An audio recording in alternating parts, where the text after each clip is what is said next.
हाथ जोड़ विनती करां, हे सतनाम गुरु बाबा, सत समाज ला राह दिखाए,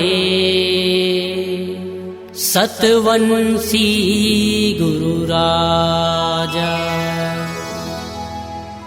मन हरण बिनती बारंबार करां, बिन नैन हिन चरण तुरदासा, ऐसे कृपा करहु गुरु मोरा,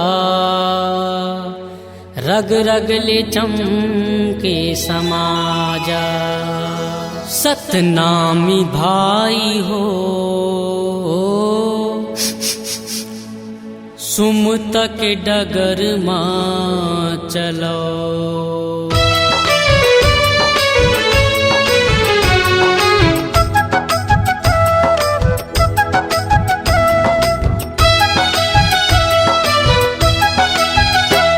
सतनामी भाई हो सुमत के डगर मां चलो, सतनामी भाई हो सुमत के डगर मां चलो।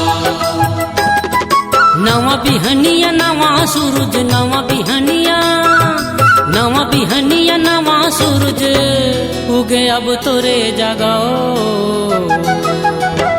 सतनामी भाई हो सुमत के डगर मां चलो, सतनामी भाई हो सुमत के डगर मां चलो।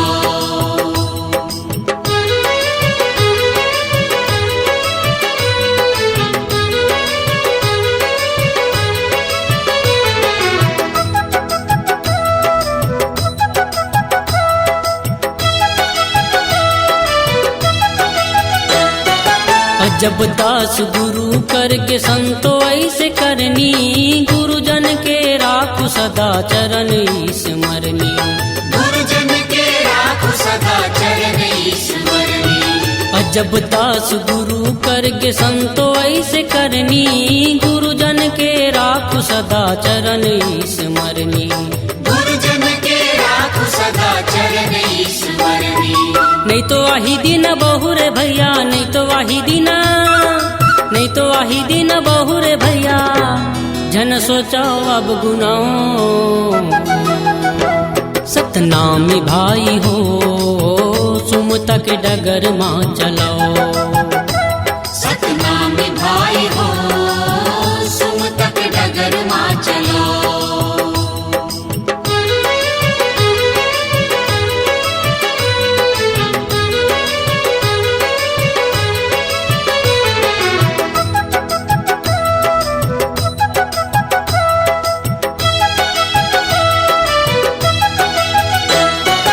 सन 1917 में पतिया भेजे गोसाई, वही दिन ले फौज में भर्ती होए मोर भाई, वही दिन ले फौज में भर्ती होए मोर भाई।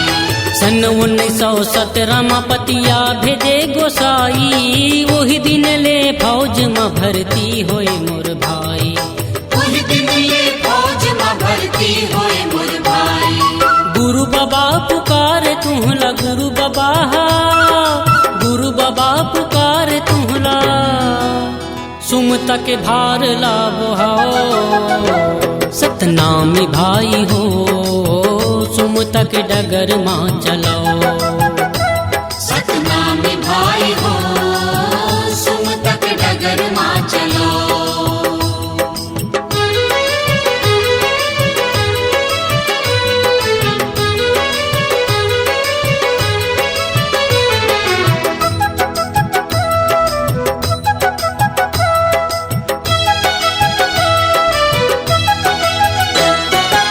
दिन पढ़े लिखे नहीं रहे हो भाई, रहे हो अनपढ़, अब तो पढ़ लिख के भैया पागोगा पद अड़बड़, अब तो पढ़ लिख के भैया पागोगा पद अड़बड़। वो दिन पढ़े लिखे नहीं रहे हो भाई रहे हो अनपढ़, अब तो पढ़ लिख के भैया पागयोगा पद अड़बड़। अब तो पढ़ लिख के भैया पागयोगा पद अड़बड़। छिद बिद हाव काबर बिखरे छिदिर बिदिर, छिद बिद हाव काबर बिखरे एकजुट होके बढ़ाओ। सतनामी भाई हो सुमता के डगर माँ चलाओ।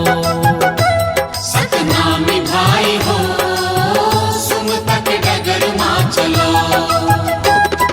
नवा बिहनिया नवा सूरज, नवा बिहनिया नवा बिहनिया नवा सूरज उगे अब तोरे जगाओ।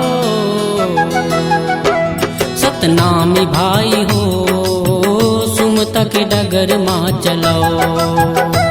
सतनामी भाई हो सुमता के डगर माँ चलाओ। सतनामी भाई हो सुमता के डगर माँ चलाओ। C-Log Digital Recording Studio, Cordoba.